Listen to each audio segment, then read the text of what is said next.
हमारे चैनल को जरूर सब्सक्राइब करें, पास दिए गए बेल बटन को जरूर दबाएं। बिस्मिल्लाहिर्रहमानिर्रहीम। अन अनस रज़ियल्लाहु तआला अन्हु क़ाल क़ाल रसूलुल्लाह सल्लल्लाहु तआला अलैहि वसल्लम फ़िल हदीस अना अव्वलु मन यक़रअु बाबल जन्नह रवाहु मुस्लिम। नबी करीम सल्लल्लाहु अलैहि वसल्लम ने इरशाद फरमाया, मैं हूँ मोहम्मद सल्लल्लाहु अलैहि वसल्लम जो सबसे पहले जन्नत का दरवाज़ा खटखटाऊंगा।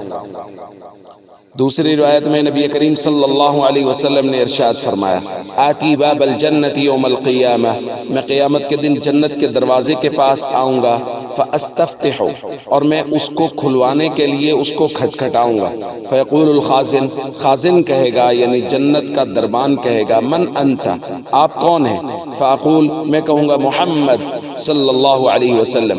फ़यक़ूल, वो कहेगा, बिका उमिरतु ला अफ़्तहु लिअहदिन क़ब्लक, आपके बारे में ही मुझे हुक्म दिया गया था कि मैं आपसे पहले किसी के लिए जन्नत का दरवाज़ा नहीं खोलूं।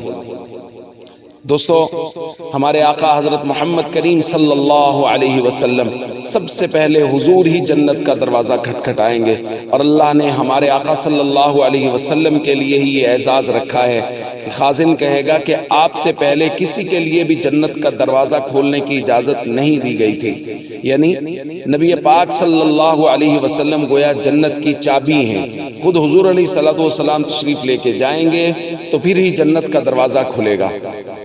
दोस्तों, अल्लाह ने हमारे ऊपर कितना बड़ा एहसान किया है कि हमारे आका हज़रत मोहम्मद करीम सल्लल्लाहु अलैहि वसल्लम की उम्मत में हमें पैदा किया है। ये बहुत बड़ा एजाज़ है, और मैं कहा करता हूँ जिस तरह ये बहुत बड़ा एजाज़ है, उसी तरह ये बहुत बड़ी जिम्मेदारी भी है कि हुज़ूर अलैहिस्सलातु वस्सलाम की उम्मत में पैदा हुए हैं तो नबी पाक सल्लल्लाहु अलैहि वसल्लम के मुबारक तरीक़ों के मुताबिक ज़िंदगी गुजारें। जो काम हमारे ज़िम्मे हैं, फ़राइज़ इस्लाम, अरकान इस्लाम और लोगों के साथ अच्छा सलूक रखना, उनको भरपूर तरीके से अदा करें ताकि क़यामत के दिन हुज़ूर अलैहिस्सलातु वस्सलाम की शिफ़ाअत नसीब हो और खुदा न खास्ता हुज़ूर के सामने शर्मिंदगी ना हो।